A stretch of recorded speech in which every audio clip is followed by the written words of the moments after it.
Start. Welcome to Bio Discussion. My name is Sayyid Naseem Haider Kazmi, and of course, I'm Professor of Biology. So now we start biology discussion. First question, evolution is Latin word that means unrolling. Unrolling. किसी mystery को solve करना, कोई बात जो छुपी हुई हो उसे सामने लाना, अनरोलिंग. तो भाई एवोल्यूशन का मतलब भी है कि भाई कैसे लिविंग बीइंग आज की फॉर्म में डेवलप हुए होंगे, एक मिस्ट्री है. इसका सोल्यूशन जो है दैट इज अनरोलिंग. तो भाई एवोल्यूशन मीन्स अनरोलिंग. स्केलर नेचरी, it is Aristotle's animal classification. Aristotle classified animals for the first time, and he called that classification as scala naturae, nature ki scale, because he believed that his classification is according to the nature, as nature created the organisms. Actually, he classified animals from simple to complex, and according to him, place of any animal in his classification was as ordained by God. To scala naturae, Aristotle. Competition between the members of different species, inter-specific. भाई intra between the members of same species. अगर different species हो, then that is inter-specific. B option correct है यहाँ. Lemar gave the theory of भाई use and disuse theory भी कहते हैं. Choice में इसकी बजाय इनहेरिटेंस ऑफ एक्वायर्ड कैरेक्टर्स भी कह सकते हैं.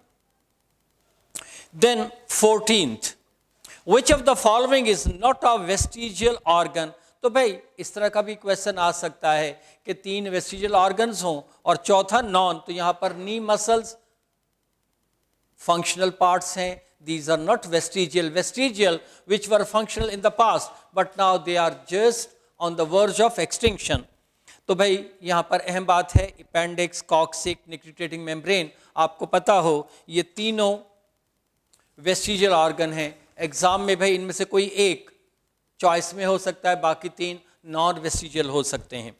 17th, एनालोगस ऑर्गन्स, वो ऑर्गन्स जिनका ओरिजिन डिफरेंट हो, फंक्शन सेम हो, उन्हें एनालोगस कहते हैं. Origin different, function same. तो भाई कन्वर्जेंट एवोल्यूशन करेक्ट चॉइस है.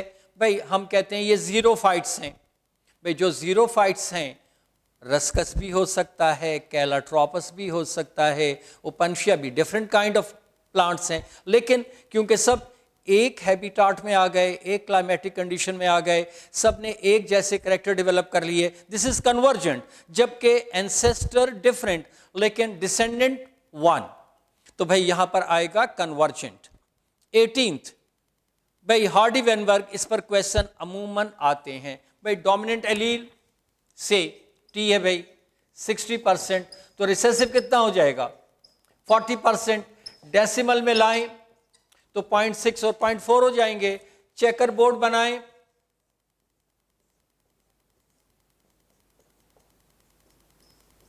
.6, 0.4, 0.6, 0.4, 0.36, 0.24, 0.24 और भाई होमोजाइगस रिसेसिव 0.16. यहां पर भाई आपसे पूछा है फ्रीक्वेंसी ऑफ होमोजाइगस रिसेसिव, 0.16 को आप परसेंटेज में ले आए, 16% ये करेक्ट आंसर. अगर कहते हीट्रोजाइगोट तो भाई इन दोनों को ऐड करते 48% हो जाता. अगर कहते होमोजाइगस डोमिनेंट तो 36%. तो यहां पर भाई ऐसा क्वेश्चन एक्सपेक्ट कीजिएगा. ये वैल्यूज चेंज हो सकती हैं भाई. अगर ये 30 है तो ये 70 हो जाएगा, ये 20 है तो ये 80 हो जाएगा. अकॉर्डिंगली यहां पर प्लेस करके आप होमोजाइगस डोमिनेंट भी निकाल सकते हैं, हीट्रोजाइगोट भी निकाल सकते हैं, होमोजाइगस रिसेसिव भी. 19th, all the alleles present in a sexually reproducing population are known as the population's gene pool. Percentage हो तो उसे फ्रीक्वेंसी कहते हैं. टोटल एलील्स की तादाद को gene pool. Theory of catastrophism was initially proposed by George Coyer. George Coyer ने सबसे पहले ये आइडिया दिया कि नेचर ने बहुत सारे ऑर्गेनिज्म एट ए टाइम बना दिए, फिर टाइम टू टाइम मुख्तलिफ कैटास्ट्रोफी, तबाही, बर्बादी, सैलाब, जलजला, इसकी वजह से बाज़ ऑर्गेनिज्म एक्सटिंक्ट हो गए और आज जो ऑर्गेनिज्म पाए जाते हैं वो बची हुई स्पीशीज़ हैं, रिमेनिंग। तो ये कैटास्ट्रोफी का सबसे पहले आइडिया जॉर्ज कोयर ने दिया। देन 27th, ऑन्टोजेनी रिकैपिचुलेट्स फाइलोजेनी, यानी ontogeny developmental stages, phylogeny evolutionary history. तो भाई अकॉर्डिंग टू हैकल जो डेवलपमेंटल स्टेजेस हैं शायद वो एवोल्यूशनरी हिस्ट्री है, इसे हम रिकैपिचुलेशन थ्योरी भी कहते हैं। 28, similarity in characteristic due to common ancestry, homologies, और ये इस तरह भी आ सकता है, homologies leads to common ancestry. Next, which one of the following causes stone cancer, acid rains, और भाई ऐसे भी आ सकता है stone cancer is also known as acid rain. 31st, creating new forest land, afforestation, C, भाई deforestation है forest को रिमूव करना, रिफॉरेस्टेशन है कहीं फॉरेस्ट था खत्म हो गया आप दोबारा वहां पे फॉरेस्ट लगा रहे हैं तो वो लेकिन भाई अगर न्यू फॉरेस्ट लगाना है पहले वहां पर नहीं था तो उसे कहेंगे एफॉरेस्टेशन। सी ऑप्शन यहां पर करेक्ट न्यू के लिए। 37, wild life refers to B and C, यानी डी ऑप्शन करेक्ट है भाई। Non cultivated plants and non domesticated animals, those constitute wild life. Cultivated जो भाई हम खुद उगाते हैं, डोमेस्टिकेटेड जो हम घरों में खुद पालते हैं जानवर, लेकिन जो वाइल्ड में प्लांट ग्रो करते हैं, वाइल्ड में एनिमल्स पाए जाते हैं, those are recorded as wild. Change in the community structure of an ecosystem over a period of time, succession. About 90% of total water of planet Earth is in the ocean. Marine water भाई तकरीबन 90%, 97% है, 3% fresh water है जिसमें 2 frozen और 1% available fresh water. Then 41st, which one of the following bacteria form symbiotic association with roots of leguminous plant? तो rhizobium भाई। बाकी 3 option भी इंपॉर्टेंट है भाई। एजोटोबैक्टर नाइट्रोजन फिक्सिंग है लेकिन फ्री लिविंग, सॉइल में ऐसे पाया जाता है, किसी के साथ सिम्बायोटिक एसोसिएशन नहीं बनाता। और भाई सी भी इंपॉर्टेंट है, anabaena blue green alga which is nitrogen fixing. Anabaena blue green algae है भाई जो कि नाइट्रोजन फिक्सेशन करता है। क्लोस्ट्रीडियम ऑफ कोर्स पैरासाइट है। 44, there are 3 types of pyramids of number of biomass and energy. ऐसा क्वेश्चन एक्सपेक्ट कीजिए भाई, 3 क्वांटिटीज के पायरामिड्स बनते हैं, एनर्जी, नंबर, बायोमास। तो 2 क्वेश्चन में देकर तीसरा ऑप्शन में देकर आपसे पूछ सकते हैं। Next, which one of the following is not A green house gas? तो भाई मीथेन, कार्बन डाइऑक्साइड, CFC, और एक यहां पर नहीं है नाइट्रस ऑक्साइड, ये 4 ग्रीन हाउस गैसेस कहलाती हैं। तो भाई इनके अलावा जो भी होगा, जैसे यहां पर ऑक्सीजन है, it's not a green house gas. Which one of the following is regarded as non-conventional? आम रिवाज से हटकर। तो भाई यहाँ जियोथर्मल एनर्जी, फॉसिल फ्यूल वगैरह, कोल, ऑयल, गैस जो हैं, ये तो वेरी मच आप कह लीजिएगा कन्वेंशनल है, लेकिन भाई यहाँ जो जियोथर्मल है, ये गर्म पानी के चश्मों की हीट को बिजली बनाने के लिए इस्तेमाल करना, that's geothermal energy, that is non-conventional. 51, which one of the following is reason for hole in the ozone layer? भाई होल भी कह सकते हैं, depletion in ozone layer, CFC, chlorofluorocarbon, chlorofluorocarbon. Then question number 57, first scientist who developed a vaccine against smallpox, Edward Jenner. Edward Jenner ने पहली vaccine बनाई भाई, और ये वैक्सीन नाम लुइस पास्चर ने दिया उसके ऑनर में later on. The term vaccine was propose by, बात आ गई भाई लुइस पास्चर। और भाई नेक्स्ट, वैक्सीन अगेंस्ट डिप्थेरिया, खुन्नाक and tetanus are example of toxoid vaccine. Toxoid भाई बाज़ केसेस में पैथोजन हमारी बॉडी में इम्यून सिस्टम को एक्टिवेट नहीं करता। वो जो पैथोजन टॉक्सिक कंपाउंड प्रोड्यूस करता है, उनकी वजह से हमारा इम्यून सिस्टम एक्टिवेट होता है। तो हम क्या करते हैं, उन टॉक्सिक कंपाउंड को डिफरेंट ट्रीटमेंट के जरिए हार्मलेस बना देते हैं। अब वो हार्मलेस टॉक्सिक कंपाउंड टॉक्साइड्स कहलाते हैं। वो टॉक्साइड्स हम एज ए वैक्सीन बॉडी में एंटर करते हैं। तो भाई डिप्थेरिया और टेटनस के लिए वैक्सीन के तौर पर ना तो हम कोई लिविंग या किल्ड पैथोजन इस्तेमाल करते हैं, ना सब यूनिट, हम यूज़ करते हैं टॉक्साइड, उनके टॉक्सिक कंपाउंड जिनको डिफरेंट ट्रीटमेंट के जरिए हमने हार्मलेस बनाया हुआ है। 64 sub unit vaccine is use for hepatitis B. Sub unit, जब देखिए पूरा बैक्टीरियम हमारा इम्यून सिस्टम नहीं रिकग्नाइज करता, उसकी सरफेस पे कोई प्रोटीन, कोई कार्बोहाइड्रेट है जिन्हें वो पहचानता है। तो अगर हम पूरे पैथोजन की बजाय उसकी सरफेस का वो part as a vaccine use करें जो हमारा इम्यून सिस्टम रिकग्नाइज करके एक्टिवेट होता है, इसे हम कहेंगे सब यूनिट वैक्सीन। और हेपेटाइटिस बी में हम सब यूनिट वैक्सीन यूज़ करते हैं। 67 सब unit vaccine includes antigen and epitopes. भाई वो पूरी सरफेस बैक्टीरियम की जो हमारा इम्यून सिस्टम पहचानता है वो तो एंटीजन हो गया।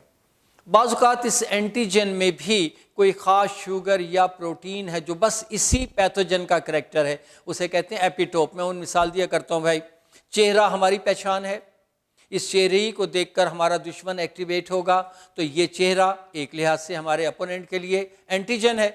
लेकिन भाई अगर हमारी स्पेसिफिक कलर की आइज़ हैं, ग्रीन आइज़ हैं, तो भाई चेहरा तो हमारी पहचान है ही, लेकिन ये ग्रीन आई भी हमारी पहचान बन जाएगी। ये ग्रीन आई क्या हो गई, एपिटोप, जो एंटीजन का पार्ट है। तो बाज़ औक़ात सरफेस का वो रीजन बैक्टीरियम का जो कि उसका एंटीजन है, जिसकी बिना पर हमारा इम्यून सिस्टम एक्टिवेट होता है, उस एंटीजन का भी जुज, पार्ट, यूनिट जो खास टाइप का है, उसे एपिटोप कह देते हैं। Next, to cross an individual with its parental kind, back cross. किसी भी पेरेंटल काइंड से क्रॉस करना बैक क्रॉस, और डबल होमोजाइगस रिसेसिव से क्रॉस करना, that is back cross as well as test cross.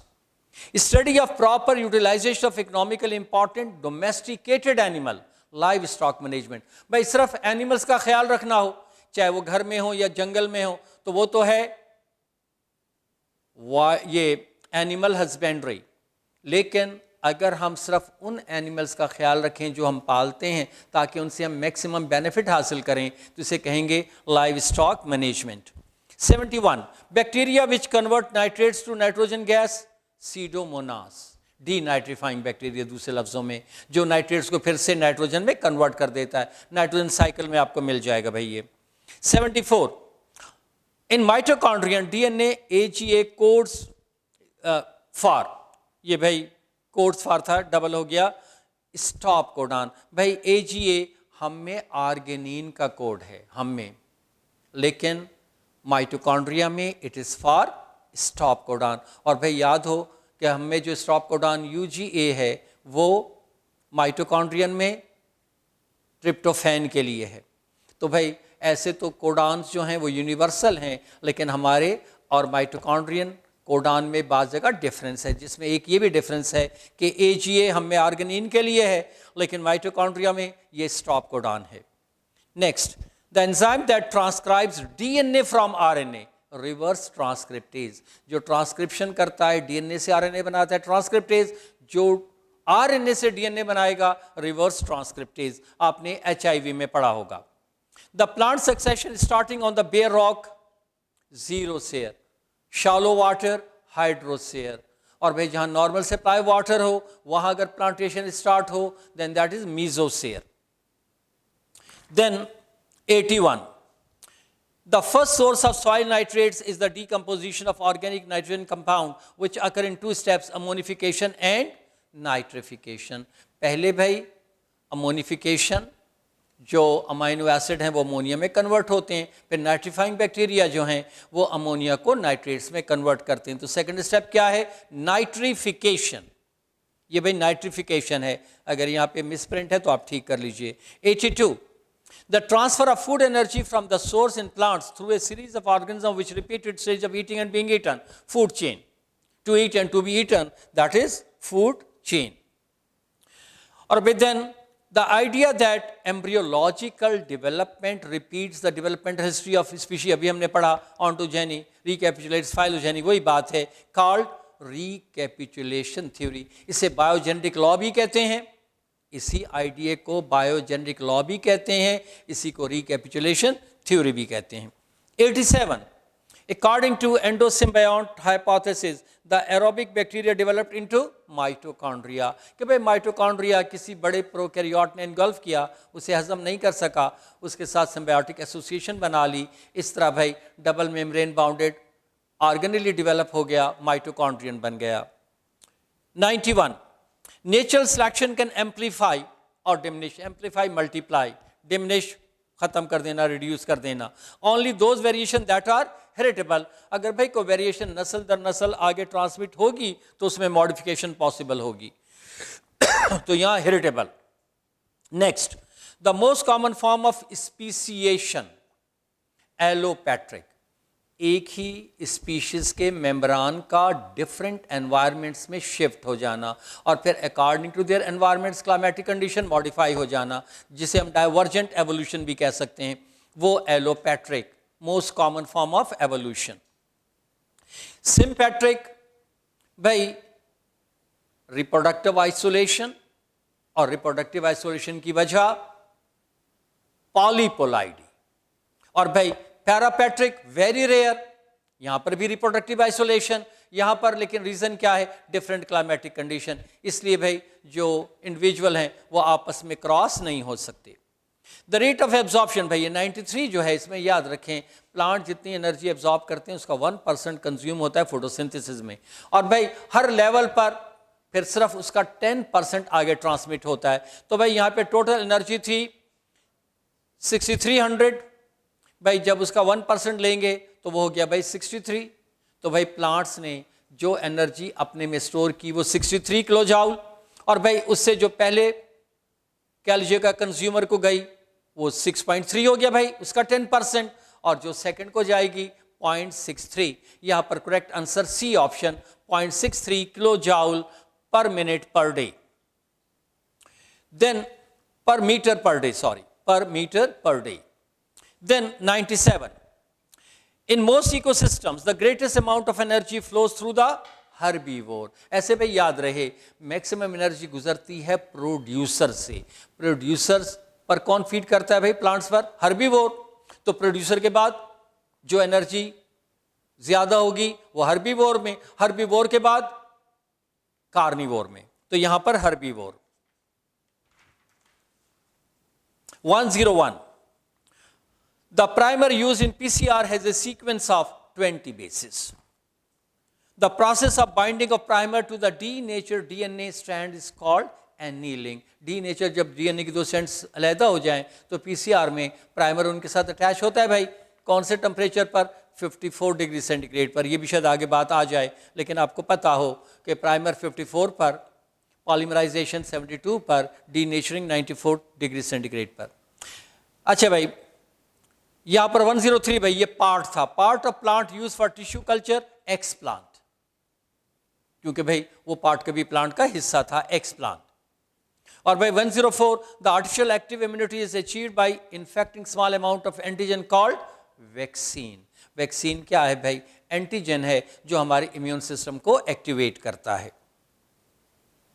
Then question है भाई 117, if eukaryotic DNA contain 7 cleavage site, 7 जगह से कट सकता है, तो भाई कितने पीसेस हो जाएंगे ऑटोमेटिकली 8, भाई 7 जगह से कटेगा तो एक आखिरी पीस 8वां पीस हो जाएगा, 8 पीसेस, सिंपल था।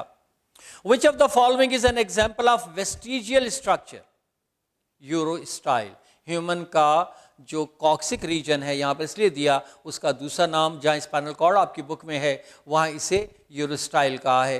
भाई ये आखिरी जो 4 वर्टिब्री हैं ये फ्यूज होकर इस टाइप का स्ट्रक्चर बनाते हैं, इसे यूरो स्टाइल कहा जाता है, फ्रॉग में ख़ास तौर पर। तो भाई बाज़ औक़ात ह्यूमंस में भी इन 4 फ्यूज वर्टिब्री को, जो कि कॉर्डल वर्टिब्री या कॉक्सिक हैं, वेस्टिज ऑफ टेल भी कहते हैं, यूरो स्टाइल भी कह देते हैं। 119, विच of the following plant cells will show totipotency, जो कि होल ऑर्गेनिज्म में डेवलप हो सके। तो यहाँ पर जो चॉइस बेहतर है, meristems, dividing cells. 121, gel most commonly use for long fragment DNA, agarose. Long होंगे तो जेल थिन होना चाहिए ताकि जल्दी मूव करें, तो एगेरोज। अगर शॉर्ट फ्रेगमेंट हो तो भाई अगर थिन जेल होगा तो बहुत जल्दी से सब बॉटम पर आ जाएंगे, अलहदा नहीं होंगे, तो उनके लिए फिर थिक जेल चाहिए। थिक जेल जो है वो पॉलीएक्रिलेमाइड है, यहाँ पर एगेरोज करेक्ट। अगर शॉर्ट फिलामेंट होते, फ्रेगमेंट होते, तो फिर पॉलीएक्रिलेमाइड। Then 127, competition between species will be greatest if the attempt to occupy the same niche. भाई niche, same functional position in the same habitat. भाई एक तालाब है, हैबिटाट है, अब उसमें जो एल्जी हैं सब एक निच में हैं, सबकी एक फंक्शनल पोजीशन है। या अगर डीकम्पोजर हैं बैक्टीरिया, वो एक निच में है, फिश हैं कंज्यूमर, एक निच में है। तो जो एक निच में होते हैं, क्योंकि उनकी नीड सेम होती हैं, उनमें कंपटीशन मैक्सिमम होगा। निच, same functional position in the same habitat. अच्छा भाई, then 128, which one of the following is not a greenhouse effect? तो डिप्लीशन ऑफ ओजोन लेयर जो है ये ग्रीन हाउस इफेक्ट नहीं है। ग्रीन हाउस इफेक्ट क्या है भाई? टेम्परेचर को स्केप होने ना देना, ज़मीन गर्म हो गई, हीट वेव्स स्केप ना होने देना, जिसका कार्बन डाइऑक्साइड का एनवेलप ये करता है, इससे हम ग्रीन हाउस इफेक्ट करते हैं। तो यहाँ पर डिप्लीशन ऑफ ओजोन लेयर जो है वो ग्रीन हाउस इफेक्ट नहीं है। बाकी तीनों, global warming, melting of glacier, rising of sea level, जब भाई टेम्परेचर हाई होगा ज़मीन का, ग्लेशियर मेल्ट हो जाएंगे, पानी ज़्यादा आ जाएगा, सी लेवल राइज हो जाएगा, ग्लेशियर मेल्ट होंगे, ज़मीन का टेम्परेचर इंक्रीज हो जाएगा। विजुअल पोल्यूशन, विंड एनर्जी, भाई जब कहीं फील्ड में बहुत सारे विंड मिल लगे हुए होंगे तो भाई बायोलॉजिस्ट के नज़दीक ये सीन अच्छा नहीं होगा, इसे विजुअल पोल्यूशन कहा जाएगा, विंड एनर्जी। 134, न्यूक्लियर फ्यूल, भाई जो न्यूक्लियर पावर प्लांट में हम यूज़ करते हैं, that is uranium 235। 137, modern horse, aqueous, और भाई ये इयोहिपस टर्म भी इंपॉर्टेंट है, ये एंसेस्टर है मॉडर्न हॉर्स का, इयोहिपस, और जो आज का हॉर्स मॉडर्न हॉर्स है, aqueous. Ozone layer is present in the stratosphere, outer layer जो है भाई वहां पर ओजोन लेयर पाई जाती है, उस लेयर को हम स्पेशली कहते हैं स्ट्रेटोस्फेयर। अ प्लांट और animal modified by genetical engineering, transgenic, किसी प्लांट या एनिमल में जब हम फॉरेन जीन इंट्रोड्यूस कर दें, then that individual is called transgenic plant or transgenic animal or transgenic bacterium as the case may be. 144, sticky end, जब DNA के ends पर कुछ अनपेयर्ड नाइट्रोजन बेसिस हों तो हम उन्हें कहते हैं स्टिकी एंड। और भाई स्टिकी एंड हम किस तरह हासिल करते हैं? रिस्ट्रिक्शन एंजाइम के जरिए डीएनए को कट करके। Restriction enzymes are responsible to get sticky ends. Then 147, hormone pair required to form a calyx to differentiate auxin and cytokinin.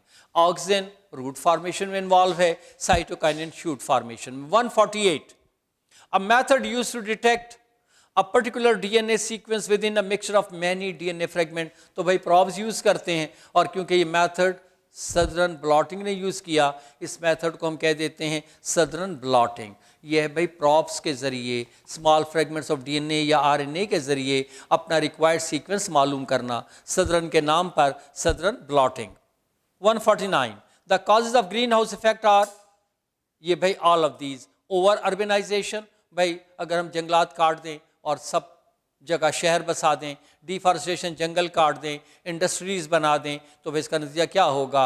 Green house effect, क्योंकि भाई कार्बन डाइऑक्साइड और दूसरी गैसेस एटमॉस्फेयर में जमा होकर they will form the green house effect. 154. The complementary messenger RNA triplet for the DNA triplet GAT would read. अब भाई GAT का ऑपोजिट क्या होगा? CUA. G का ऑपोजिट C और A का ऑपोजिट ऐसे T होता है, लेकिन भाई RNA ट्रिपलेट कह रहे हैं तो भाई U हो जाएगा और T A, तो CUA. B option. 157. If 30% of bases DNA are adenine, भाई adenine 30%, तो भाई थायमीन भी 30%, बाकी रह गया भाई 40, तो भाई 20-20 हो जाएंगे C और G. साइटोसिन और गोनिन 20-20, तो यहां पर क्या पूछा भाई? गोनिन 20%. ये भी भाई क्वेश्चन एग्जाम में पॉसिबल. जितना ये होगा उतना ये होगा, इन्हें ऐड करके 100 से माइनस करो, बाकी जो है 2 से डिवाइड करो, you will get amount of C and G, जो भी पूछा जाए. Next, 3 consecutive bases in the DNA molecule provide genetic code. What's the maximum number of different triplets that could occur?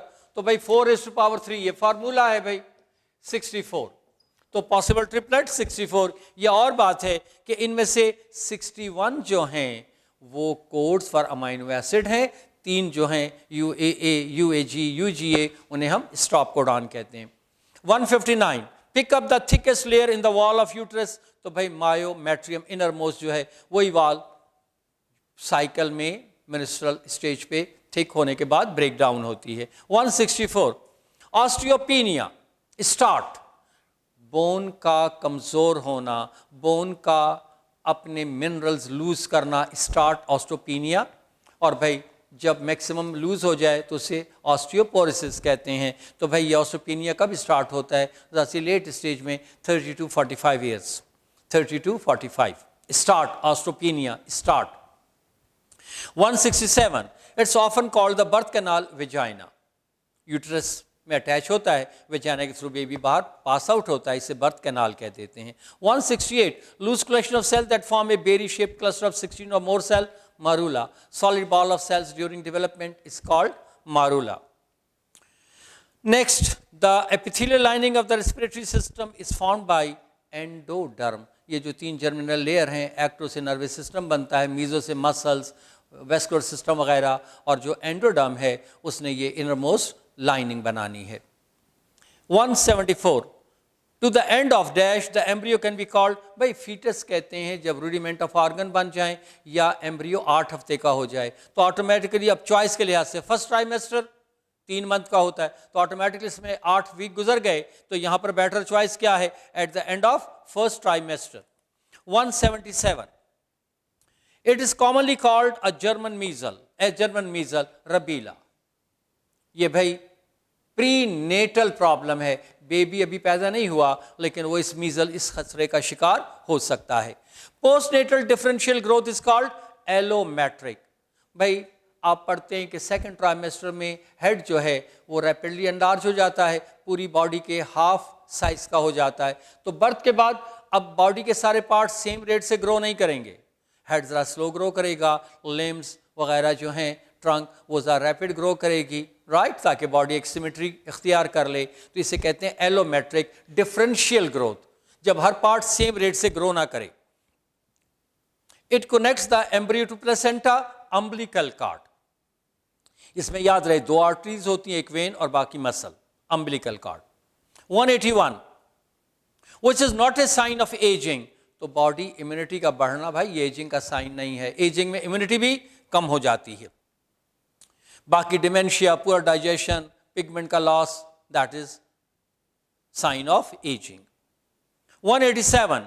Causative agent of syphilis. भाई STD में sexually transmitted diseases 3 हैं, gonorrhoea, syphilis, ads.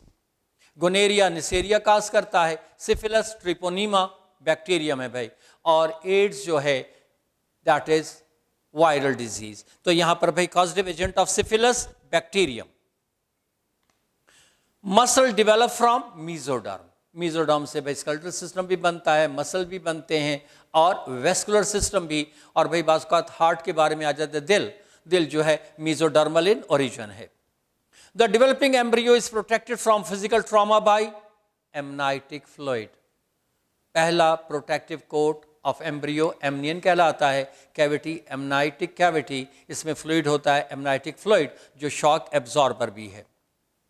194 the transitory stage in between cleavage and gastrulation, cleavage cell division, gastrulation formation of germinal layer, दरमियान में जो stage है that is blastula. 197 ये भाई SO नहीं है, एसिटिबुलेरिया, एसिटिबुलेरिया ये भाई बताता है कि nucleus is responsible for the character, cap वाला आपने एक्सपेरिमेंट पढ़ा होगा, कैप काट दी जाए तो वो रिप्लेस हो जाती है, तो ये एल्गा है, Acetabularia mediterranea is an alga. 198 in which of the following the phenotypic and genotypic ratios are the same, भाई phenotypic genotypic ratio 4 o'clock plant Mirabilis jalapa में या एंटीराइनम में, स्नैपड्रैगन में, जब हम पिंक फ्लावर्ड प्लांट को एक दूसरे से क्रॉस करें तो भाई हमारे पास 1 part red, 2 part pink, 1 part white आते हैं, और यही फिनोटिपिक रेशियो भी है, यही genotypic, this is incomplete dominance. और finally in F2 of a dihybrid cross how many homozygous offspring can be produce, तो भाई 4। देखिए ये जो मेंडल की डायहाइब्रिड क्रॉस है, तो देखिए उसमें ये 4 टाइप्स आती हैं भाई। अमूमन लोग भाई इन्हीं को सिर्फ समझते हैं, ये 2 भी होमोजाइगस हैं, हालांकि भाई एक में होमोजाइगस डोमिनेंट और होमोजाइगस रिसेसिव, यहां पर ये होमोजाइगस रिसेसिव है और ये होमोजाइगस डोमिनेंट है, लेकिन ये चारों होमोजाइगस, तो 4 homozygous types. Thank you, all the best.